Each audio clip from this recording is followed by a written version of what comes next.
হরে কৃষ্ণ কৃষ্ণ কৃষ্ণ হরে হরে, হরে রাম রাম রাম হরে হরে। জয় জগৎগুরু শিল প্রভুপাদ কি। তো আজকে ক্লাস খুব খুব ইম্পর্টেন্ট ক্লাস। কেন না, আজকে সাধারণ মানুষের যে সমস্ত ক্ষোভ বা প্রশ্ন থাকে সেই সব বিষয় নিয়ে আজকে বিস্তারিত আলোচনা করব, এবং ওই কারাগার জেল থেকে কিভাবে বেরোনো যায় সেই পথ আমাদেরকে প্রভুপাদ বলে দিয়েছে। সেই পথ নির্দেশনা আমি আপনাদেরকে দেখাবো বা বলবো। আমার যতটুকু ভগবানের কৃপাতে অর্জন করেছি আমি সেটুকুই আপনাদেরকে বলবো।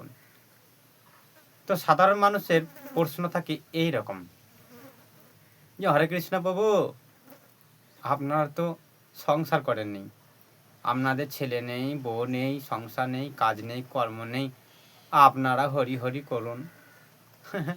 আপনারা পারবেন না তো কি আমরা পারবো? আমাদের পক্ষে ওইসব করার সময় সাপেক্ষে নেই প্রভু। আবার কেউ এরকম বলে, আমাদের যত জ্বালা, আমরা সংসার করেছি, ছেলে পুলের যন্ত্রণা, মাঠে যেতে হয়, ঘাটে যেতে হয়, তারপর সেই 7:30 8টায় বাড়ি আসি, কি করে করবো প্রভু এরকম ভগবানের সেবা? আর আপনারা যেভাবে বলছেন সেটা আমাদের পক্ষে সম্ভব নয়। কেউ কেউ এরকম বলে। ঠিক আমার মতনই আমি কলেজের বিশাল বড় একটা প্রফেসর, আমি চাকরি করি। আমার পক্ষে ওরকম হরি হরি বা কৃষ্ণ করার সময় কখন? আমাকে দুটো ইনকাম করতে হবে, দুটো পয়সা করতে হবে। ছেলের অসুখ আছে, বেসুখ আছে, আপদ আছে, বিপদ আছে, আর যথেষ্ট আমার একদম সময় নেই প্রভু, আপনারা আসতে পারেন। এই অফিসিয়ালি চাকরি করে ভক্তিপথ করা অসম্ভব, আর আপনাদের পথটা এমন এবার একটা পথ, আমার পক্ষে সম্ভব নয়। কেউ কেউ এইরকম মন্তব্য করে। হ্যাঁ, সংসার থেকে ভক্তি জীবন করা সম্ভব কখনোই নয় প্রভু। ছেলে বউ আদি জ্বালা যন্ত্রণা, কাজকর্ম, হ্যাঁ, সমস্ত কিছু মেনটেন করা অনেক ব্যাপার। আপনারা একবার নেমে দেখুন, যদি করতেন আমাদের মতো সংসার তাহলে ওরকম কথা বলতেন না। ঠিক এরকম ভাবে, ঠিক আমি যেভাবে বলছি ঠিক এই রকমই কিন্তু সাধারণ মানুষের প্রশ্ন বা ক্ষোভ থাকে। তো আজকে আমি সেই বিষয়ে বিস্তারিত আলোচনা করব। আপনারা ঠিক কিভাবে এই সংসার থেকে আপনারা কিভাবে মুক্তি লাভ করবেন, বা এই সংসারকে, ছেলে বউ পুত্র আদি কাজকর্মকে সব কিছুকে মেনটেন করে কিভাবে ভক্তি জীবন করবেন। ঠিক এইভাবেই অফিসিয়ালি কাজকর্ম, কলেজ, প্রফেসর, যা যাবতীয় আপনারা আছেন সমস্ত কিছু, সব কিছুকে মেনটেন করে কিভাবে ভক্তি জীবন করবেন এবং কিভাবে এই সংসারের অত্যন্ত দুঃখ দুর্দশাকে জয় করবেন, এবং শত দুঃখ আসার পরেও কিভাবে আপনারা ওই দুঃখকে আনন্দ করে ভাগ করে নেবেন, বা দুঃখে কিভাবে আনন্দ পাবেন, দুঃখকে জয় করা বা দুঃখে আনন্দ থাকা। আজকে বিস্তারিত তা আমি আলোচনা করব। তো ঠিক প্রভুপাদ আমাদের শ্রীমদ্ ভাগবতমে যেমনভাবে বলছেন আমি সেটা বলার চেষ্টা করব। তো শুনুন। যদিও মহাপ্রভু বলছেন, কৃষ্ণেরও সংসার করো ছাড়ি অনাচার, জীবে দয়া কৃষ্ণ নাম সর্বধর্ম সার। দেখেছেন, মহাপ্রভু বলে দিচ্ছেন কৃষ্ণের সংসার করো, অনাচার ছাড়ো, জীবকে দয়া করো, কৃষ্ণের নাম করো। তো কখনো আমাদেরকে ইস্কন বলেনি যে সমস্ত কিছুকে বন্ধ করে আমাদের মন্দিরে এসে, মায়াপুরে এসে হরি নাম করো তোমরা। কখনো প্রভুপাদ কোথাও বলেনি যে তোমরা কাজকর্মকে বন্ধ করে ঘরে হরিনাম করো। কখনো বলেনি যে সমস্ত কিছু ছেলে বউকে ত্যাগ করে দিচ্ছে, তোমরা তীর্থ স্থানে ঘুরে বেড়াও, হ্যাঁ, আচ্ছা আনন্দ লাভ করে তোমরা মুক্তি লাভ করো, পূর্ণ কামাও, বলেনি এরকম কথা কখনো। কিন্তু এইখান থেকে থাকার পরেও ঠিক একটা বড় পর্যায়ে ঊর্ধ্বমাপে ভক্তরা যেভাবে ভজন করছে, আপনিও ঠিক সেইভাবে ভজন করতে পারেন। প্রপাত বলছেন, আমাকে সন্ন্যাস গ্রহণ করতে বলেনি, আমাকে ব্রহ্মচর্য পালন করতে বলেনি। যদি কেউ পারে তো ঠিক, কিন্তু যার একবার সংসার হয়ে গেছে, যার সন্তানাদি আছে, তাকে কি কোনো ব্যক্তি এসে বলবে যে আপনাকে সন্ন্যাস গ্রহণ করতে হবে বা ব্রহ্মচর্য পালন করতে হবে? না। তাহলে আপনি সন্ন্যাস গ্রহণ করতে পারলেন না, ব্রহ্মচর্য পালন করতে পারলেন, তা বলে কি আপনি মুক্তি লাভ করার বা কৃষ্ণ ভজন করার আপনার অধিকার নেই, সব বন্ধ হয়ে গেল? না। গঙ্গা জল যেমন অতি পবিত্র, সবার স্নান করা অধিকার রয়েছে, এই জড়জগতে প্রতিটা মনুষ্য বা প্রতিটা মানুষের মুক্তি লাভ করা বা কৃষ্ণের ভজন করার অধিকার রয়েছে। কিন্তু আমরা অজুহাত দেখাই, অজুহাত দেখাই, এটা করব না, ওটা করব না, ওইটা এইটা কি করে সম্ভব, মানে আগ্রহী নাই। বোঝা গেল? ইচ্ছা থাকলে উপায় হয়, কিন্তু আমাদের মন দুর্বল, ভেঙে গেছে, ওগুলো করে কি লাভ? হরি হরি করে কোনো লাভ নেই, কাজকর্ম দেখো, কৃষ্ণ খেতে দেবে না। কিন্তু এই কথাটা ডাইরেক্ট আমরা প্রভুজিকে বা কোনো একজন ভালো ধার্মিক বৈষ্ণবকে বলতে পারি না, তাই অজুহাত দেখিয়ে দিই, না না এটা ওটা ওটা ওটা, ছেলে বউ আত্মীয় স্বজন পুত্র কাজকর্ম, তাই না? কিন্তু না, কিন্তু মহাপ্রভু বলছেন, প্রভুপাদ বলছেন, আচার্যগণরা বলছেন যে বনে থাকো গৃহে থাকো, ভক্তি বিনোদ ঠাকুরের কথা, বনে থাকো গৃহে থাকো, সদাহরি বলে ডাকো। আপনাদেরকে কোনো কিছু করা দরকার নেই, আপনারা শুধু কৃষ্ণ নাম জপ করুন ওই সংসারের মধ্য দিয়ে। আপনারা আপনাদের ছেলেদেরকে শেখান যে বাবা তোরা যাই করছিস কর, স্কুল পড়াশুনো খেলাধুলো, সেই সময়ের মধ্যেখান থেকে বা মাঝে একটুকু এই জপ ব্যাগটা নিয়ে বাবা দুমালা জপ করবি, দেখবি খুব আনন্দ। কেউ যদি দুমালা জপ করিস তাকে আমি 5 টাকা দেবো। একটা বাচ্চাদেরকে একটা লজিক, এই লজিক বা একটা কি বলবো লোভী বা লোভ দেখিয়ে বাচ্চাদেরকে এরকমভাবে করানো আমাদের উচিত। হ্যাঁ, বাচ্চারা লোভে কিন্তু অনেক কিছু করবে। ডাক্তার জল খেতে বলে, অনেক বাচ্চাকে দেখবেন বলে যে এই তুই বেশি বেশি করে জল খাচ্ছিস না কেন, দেখছিস না কত বড় তোর একটা রোগগ্রস্ত হয়েছিস, জল না খেলে কিন্তু তোর অনেক বিপদ। বাচ্চা সে শোনে না, কিন্তু ডাক্তাররা লজিক দিয়ে বলে কীরকমভাবে খাওয়াতে হবে জানেন? ওনাদেরকে খেলার বশত একটা সুন্দর কালারফুল বোতল কিনে দেবেন, লিখে দেবেন এই দাগ দিলাম, এই দাগ দিলাম, এই এতটা জল যদি 12টার মধ্যে খেতে পারিস, হ্যাঁ, তাহলে এরকম অনেক অনেক বোতল কিনে দেবো, অনেক খেলনা কিনে দেবো। বাচ্চারা নতুন বোতল পেয়ে দেখবেন ওই 5 বার করে যদি বা খাচ্ছিল না, কিন্তু 5 বার করে তখন ওই বোতলটার জন্য আমার মা বলেছে ওই জল অবধি খেলে আমাকে ভালোবাসবে, আমি সেটা সুন্দর করে খাবো। ঠিক এইভাবে বাচ্চাকে লজিক দিয়ে দিয়ে কৃষ্ণ ভক্তি বা জপ করার চেষ্টা করবেন। আপনারা নিজে জব করবেন বাড়িতে যতটুকু, আমি মানলাম আপনারা কাজ করেন, কিন্তু সমস্ত কাজ শেষ করে সন্ধ্যা টাইমে বাড়ি এসে একটু স্নান আদি করে তারপরে গৃহস্থ কাজ করার পরেও 1 ঘন্টাও নিশ্চয়ই আপনাদের সময় থাকে, সেই টাইমে একটু সন্ধ্যাবারে বসে আপনারা কৃষ্ণ নাম করতে পারেন, বা পাশে গিয়ে যদি কোথাও হরিনাম সংকীর্তন হচ্ছে বা নাম ইস্কনের নাম একটা শাখা আছে, সেখানে গিয়ে আরতি দেখা একটুকু, সেখানে তাদের সঙ্গে কথা বলা, ও আমি জপ ব্যাগ নেবো, একটু 1 মালা করে জপ করবো, ইচ্ছা করলে কিন্তু আপনারা 1 মালা করে জপ করতে পারেন। কিন্তু জপের আবার এমন মহিমা আছে, কৃষ্ণের এত বড় শক্তি, আপনি জপ করতে করতে করতে করতে করতে দেখবেন কৃষ্ণ আপনাকে আরও সময় বের করে দেবে। আপনি আরও জপ করতে মানে চেষ্টা করবেন বা আপনার মন চাইবে। ছেলেদের 1 মালা করে করতে করতে দেখবেন ইচ্ছা করবে সুন্দর করে জপ করতে। তো এইভাবে আপনারা কৃষ্ণের সংসার করতে পারেন। এইভাবে ধীরে ধীরে নিরামিষ, আপনারা নিরামিষ ছাড়তে পারছেন না, সপ্তাহে 7টা দিনের মধ্যে আপনারা 3টে দিন নিরামিষ খান, 4টা দিন আমিষ খান। এরকম 2 মাস 3 মাস চালান। 3 মাস পর আপনার 3টে জায়গায় 4 দিন বাড়ান আমিষটা 3 দিন করুন।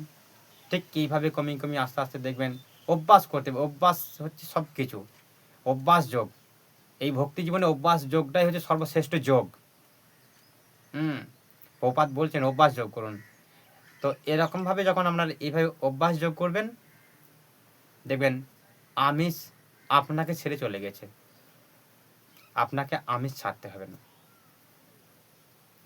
এমন একটা দিন আসবে, কৃষ্ণ এমনভাবে আপনাকে কৃপা করবে, দেখবেন আমিষটা আপনার অটোমেটিক আর ভালো লাগবে না। কিছুক্ষণ বা কিছু দিন বা কিছু বছর আপনি একটু চেষ্টা করুন, কিছুক্ষণ জব করার চেষ্টা করুন, 1 বছর অর্ডিনারি চেষ্টা করুন কোনো রকমভাবে একটু নিরামিষ খাবার, দেখবেন তারপরে আপনি আর আমিষ খেতেই পারছেন না, কৃষ্ণ আপনাকে কৃপা করবে। তো ঠিক এরকমভাবে আপনারা চেষ্টা করতে পারেন নিরামিষ খাবার। আর সব থেকে বড় বিষয় হলো কৃষ্ণের সংসার তখনই হবে যখন আপনি এরকম ধীরে ধীরে চেষ্টা করবেন। আর একবার যদি কৃষ্ণের সংসার হয়ে যায়, তখন আপনি কৃষ্ণের মধ্যে দিয়ে ভগবানের ভোগ লাগাবেন, প্রসাদ পাবেন। ঠিক আছে? তা কৃষ্ণের প্রসাদ তখন গ্রহণ করবেন, বাড়িতে ভোগ লাগবে, সন্ধ্যা আরতি হবে, তার মধ্যে দিয়ে আপনাদের কাজ হবে। আমাদের কৃষ্ণের অনেক ভক্ত আছে, অনেক ভক্ত সংসারের মধ্যে দিয়েও কৃষ্ণের ভজন চালাচ্ছে। ভোর 3:30 4টার সময় উঠে স্নান আদি করে মঙ্গল আরতি করে একটু প্রসাদ কিছু মুখে নিয়ে প্রসাদ ভরে নিয়ে 6টা 6:30 7টায় ডিউটি চলে যাচ্ছে। তার বাড়িতে স্ত্রী ভগবানের সেবা করবে, মেনটেন করছে, ভোগ রন্ধন করে রাখছে। উনি আবার সেই দুপুরে আসাটা ভালো, নাহলে একবারে সন্ধ্যায় ছুটি করে আসে। এসে যদি দেখা গেল যে স্ত্রী সন্ধ্যা আরতি করতে পারে না, লেট হয়েছে, উনি তুরন্ত স্নান আদি করে সন্ধ্যা আরতি যোগদান করে। আর যদি করে দেয় তাহলে খুব ভালো। এসে তিনি প্রসাদ গ্রহণ করেন, তারপরে আবার রাত্রে বিশ্রাম করেন বা একটু জপ করেন। ইচ্ছা করলে আপনারা এরকম কৃষ্ণের সংসার করতে পারেন। তো আপনারা এইভাবে যদি কৃষ্ণের সংসার করতে পারেন, কৃষ্ণের সংসারের মধ্যে দিয়েও চাষ, গৃহবাস, গোসেবা, যা কিছু করছেন, ব্যবসা সব করা যায়। আপনি ব্যবসা করছেন, ব্যবসাও করাবে ভক্তির মধ্যে দিয়ে। কে বললো ব্যবসা করা যাবে না? আপনি বাজারে কখন যাবেন? 6টায় যাবেন, 6টার আগে নিশ্চয়ই বাজারে যেতে পারবেন না, 5টায় যাবেন। তো 5টার আগে আপনি ধরুন, আপনি হয়তো অজুহাত দেখিয়ে আমাকে বলতে পারেন আমি 4টায় যাবো।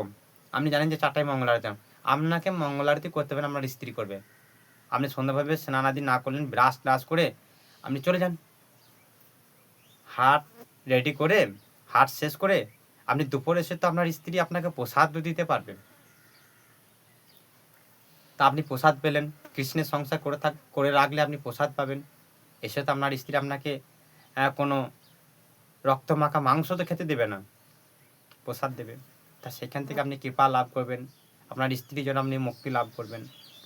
আর আপনি যা উপার্জন করবেন সেটা কৃষ্ণের সেবাতে আপনার বউ লাগিয়ে দেবে।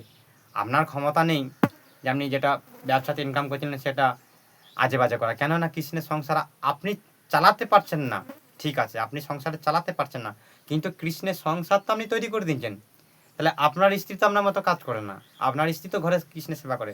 তাহলে আপনার উপার্জনের টাকাটা যখন ঘরে আসবে সেটা তো কৃষ্ণের সেবাতে লাগবে। তাহলে আপনার টাকাটা সৎ কাজে লাগলো, কৃষ্ণের সেবাতে লাগলো, আপনি প্রসাদ পেলেন। কখনো কখনো আপনি সময় পেলেন তখন মঙ্গল আরতি করে বেরিয়ে গেলেন, সেবা কর্ম করলেন, যা পারলেন, ব্যবসা থেকে ঘুরে এলেন। যারা অফিসে কাজ করছেন তার ঠিক তাই, তারা তো আর ভোরের কাজে বলে কোনো কথা হয় না, অফিসে কাজে 8টা 9টায় ডিউটি, আরামে মঙ্গল আরতি করে প্রসাদ পেয়ে আপনারা ডিউটি যেতে পারেন, কাজ করতে পারেন। দুপুরে খাবার দরকার নেই, এমন কোনো কিছু প্রসাদ করলেন দুপুরে নিয়ে চলে গেলেন। আবার যদি কারো আয়ত্তের মধ্যে কাছের মধ্যে বাড়ি হয়, সে এসে প্রসাদ পাবে। যেমন আমি একটা ডিউটি করি, আমি এসে দুপুরে প্রসাদ পাই, আর এখান থেকে প্রসাদ সকালের জন্য নিয়ে যাই, টিফিন করি। যদি অনেক দূরে হয় তাহলে দুপুরে খাবারটা নিয়ে যেতে হবে। কিন্তু কৃষ্ণের সংসার করা যায়, কিন্তু অজুহাত একদমই নেই। আর এই রকম কৃষ্ণের সংসার করতে করতে করতে করতে ঘন ঘন দুঃখ আসবে, কিন্তু এই দুঃখগুলোকে আপনারা কিভাবে জয় করবেন? কৃষ্ণ বলছেন আপনাদের এই সংসারে বা আপনার শরীর থেকে যাবতীয় যা কিছু হচ্ছে সব পূর্বে জন্মে কর্মফল। তো কৃষ্ণ বলছেন পূর্বের জন্ম কর্মফল আপনাকে ভোগ দিচ্ছে, টেনশন করেন না, হ্যাঁ, কোনো ভয় করেন না। পূর্বের জন্মে কর্মফল এসেছে, হবে, কিন্তু আপনি ভজন বন্ধ করেন না, ভজন চালিয়ে যান। তাহলে আমাদের ভজন চালিয়ে যেতে হবে, জানতে হবে এটা পূর্বের জন্মে কর্মফল। আর কৃষ্ণ বলছে পূর্বের জন্মে কর্মফল ভক্তি জীবনে ঘন ঘন আসবে, মানে যা আছে পূর্বের জন্মে কর্মফলটা কৃষ্ণ বলছে ভক্তি জীবনে এসেছেন তাই ঘন ঘন আসবে। কেন না, খুব তাড়াতাড়ির মধ্যে পাপের ভাণ্ডারটা মানে এরকমভাবে খালি হয়ে যাবে। বোঝা গেল? কৃষ্ণ বলছে পূর্বে জন্মে কর্মফলগুলো ঘন ঘন আসবে, আর যত ঘন ঘন আসবেন জানবেন আপনার পূর্বে জন্মের কর্মফলগুলো খুব তাড়াতাড়ি নষ্ট হয়ে যেছে, পুড়ে ছাই হয়ে যেছে, আর ধীরে ধীরে আপনি মুক্তি লাভ করছেন। তাই কৃষ্ণ বলছেন যা কিছু হয় সব ভালো হয়, আর ভক্তরা জানেন যা কিছু হয় কৃষ্ণ মঙ্গলের জন্য করে। তো এটা জেনে রাখবেন, এটা কৃষ্ণের উপর সব কিছু আমাদের ছেড়ে দিতে হবে। কৃষ্ণ বলছে সব কিছু আমার উপর ছেড়ে দাও। তা দুঃখ যন্ত্রণা যা যাবতীয় হোক না, হবে, কি হয়েছে, আমাদের কত বড় বড় বড় মহান মহান ভক্তদের বড় বড় রোগগ্রস্ত হয়, কিন্তু ওনারা ব্যাটাল হয় না। কেন? উনি জানেন যে এটা কর্মফল ভোগ করতে হবে। কিন্তু কর্মফল ভোগ করতে যা আমার এরকম বড় রোগ হয়ে গেল, যা আমি ভক্তি জীবনে নেমেছিলাম বলে হয়ে গেল। কৃষ্ণ এত কি পালু, এত বাজে, আমাকে এরকম রোগ দিল আমি ভক্তি করা সত্ত্বেও না। তাহলে কিন্তু আপনি কৃষ্ণের প্রতি অভিমান করে যদি ছেড়ে দেন, তাহলে কিন্তু পরের জন্য আপনাকে আরো বড় দুঃখ দুর্দশায় জীবনের পতিত হতে হবে। কিন্তু এই ভক্তি জীবন চালার সত্ত্বেও সত্ত্বেও যদি আপনি যা কিছু আছেন ভগবানের আশীর্বাদ বলে যদি মেনে নেন, তাহলে নিঃসন্দেহে আপনি ভগবত ধাম গ্রহণ করবেন। তাই যত বড়ই দুঃখ আসুক সেটা কৃষ্ণের আশীর্বাদ বলে মেনে নিতে হবে, বা পরের জন্মে কর্মফল বলে মেনে নিতে হবে। জেনে নেবেন না, পরের জন্মে কর্মফল হোক না, বরঞ্চ কম হয়েছে, আরো বড় কিছু হওয়ার কথা ছিল মনে হয়, বা হতো, কিন্তু কৃষ্ণ যেহেতু ভক্ত সেটা কমের দিকে বেরিয়ে গেল। তাই কৃষ্ণ বলছে চিন্তা নেই, পূর্বে জন্মে কর্মফল খুব ঘন ঘন তোমার শেষ হয়ে যাচ্ছে, তুমি তাড়াতাড়ি মুক্তি লাভ করছো। যত দুঃখ আসবে, তুমি যত যত দুঃখ পাবে খুব তাড়াতাড়ি তুমি মুক্তি লাভ করবে। কেন না, আমি তোমার পাপের ভান্ডারটা আমি ঘেটে দেখেছি, অনেক রয়েছে, এগুলোকে আমি তাড়াতাড়ি ডিলিট করে দিচ্ছি তোমাকে দিয়ে, চিন্তা নেই, তোমাকে মুক্তি লাভ করে দিচ্ছি। তাই আমাদের একটাই কথা মাথায় রাখতে হবে, যেটা পূর্বে জন্মে কর্মফল আমাকে ভোগ করতে হবে। যা কিছু হচ্ছে ভালো হচ্ছে, যত দুঃখ আসবে তত আপনি পুণ্য অর্জন করবেন বা ভগবত সেবাতে ধীরে ধীরে ঊর্ধ্বগতি লাভ করবেন। আর আমার দুঃখ এলে আমি আর চিন্তা করব না, সেটাকে সবসময় আনন্দ করে নেবেন, দুঃখটাকে আনন্দ করে নেবেন। দুঃখ আসছে আসুক, হাজার দুঃখ ব্যথা সইয়ে কৃষ্ণের ভজন বন্ধ করিও না। আমরাতে সামান্য আমাদের পরবর্তী জীবনগুলোর বা পরবর্তী দাপর যুগের তারও পেছনে কত কত ভক্তদেরকে দেখেছি আমাদেরকে শিক্ষা দেওয়ার জন্য, কত দুঃখ, সুদামা কত দুঃখের মধ্যে দিয়ে ভগবানের ভজন করেছেন। দুঃখটা হচ্ছে ভগবানের আশীর্বাদ হিসেবে নিতে হবে। যেমন নারদ মুনি নিয়েছিলেন, ওনার মা সর্পদংশনে মৃত্যু হয়, গরু দুধস্তন্য দুধ দোয়াইতে গিয়ে ভোরে বেলাতে ওনাকে সর্পদংশন করেন, কিন্তু নারদ মুনি সেটা ভগবানের আশীর্বাদ বলে মাথায় নিয়ে তিনি মায়ের সৎকার্য কর্ম করে তিনি বেরিয়ে গেলেন ভক্তি জীবনের উদ্দেশ্যে। আজকে তিনি নারদে পরিণত হলেন। তাই আমাদের দুঃখ যতই আসুক, শুধু একটাই জিনিস মাথায় রাখবেন, যেটা আমার পূর্বে জন্মের কর্মফল আমাকে ভোগ করতেই হবে। আর ভগবানের আশীর্বাদ দিয়ে সেটা কম হচ্ছে, আর যত হচ্ছে তত ভালো। আপনার পূর্বে জন্মের কর্মফলগুলো তাড়াতাড়ির মধ্যে, মানে পাপগুলো খুব তাড়াতাড়ির মধ্যে ভগবান আপনাকে দিয়ে শেষ করে দিচ্ছে, আর খুব তাড়াতাড়ি আপনাকে মুক্তি লাভ করাচ্ছে। যখন এরকম ভাবনা আসবে জানবেন আপনি সত্যি আর দুঃখ পাবেন না। হরে কৃষ্ণ।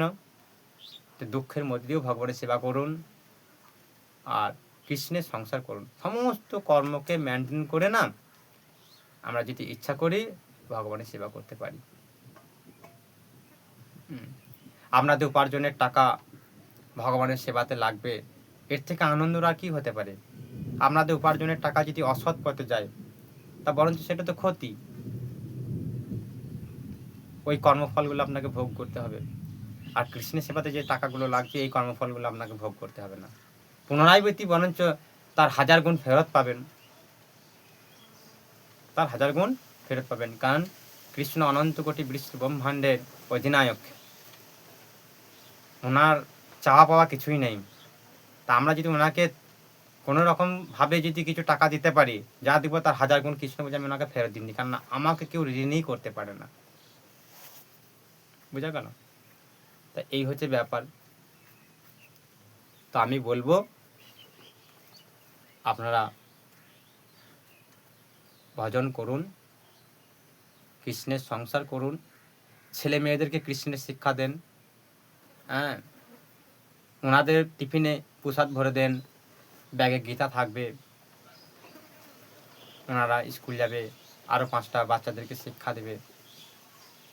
এরকমভাবে ধীরে ধীরে পুরো আমাদের এই পৃথিবী কৃষ্ণ ভাবনায় ভাবিত করার চেষ্টা করুন আপনারা। তো ঠিক আছে, আজকে এইটুকুই। হরি বল, হরে কৃষ্ণ।